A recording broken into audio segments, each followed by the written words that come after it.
tinkayenda mundima osadziwa komwe tinkapita.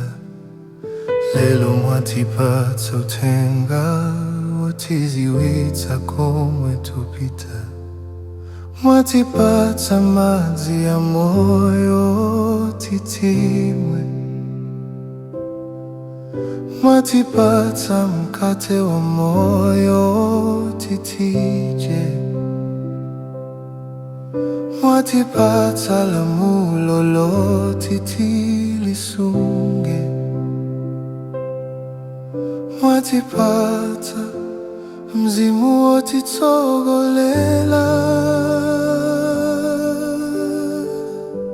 Nkuona ife tipereka zikomo pazabwino zonse mukutichitira.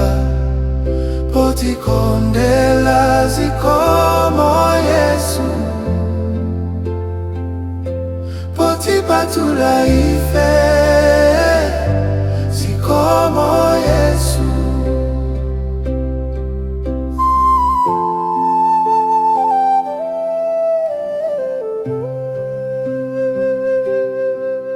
Mwatipatsa uthenga wa tanzi tumvele. Mwatipatsa ntchito zimene tizikwire. Mwapeleka njira ya momwe tilalikire. Mwapeleka mzimu wa chinenelo utilangize. Nkuona ife tipereka zikomo pazabwino zonse mukutichitira. Potikondela zikomo Yesu.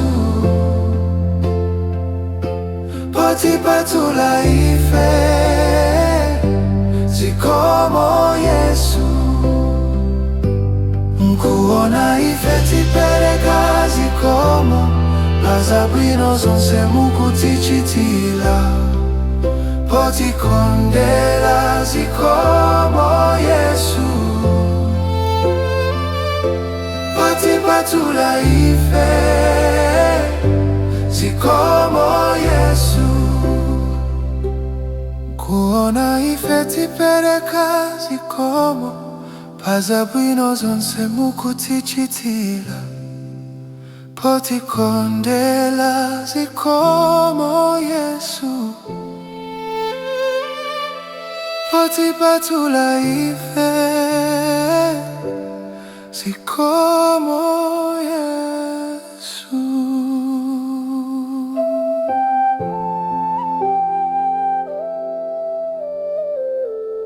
Mwatipatsa lalikia tutule. Mwapelekanso nyimbo itikumbutse.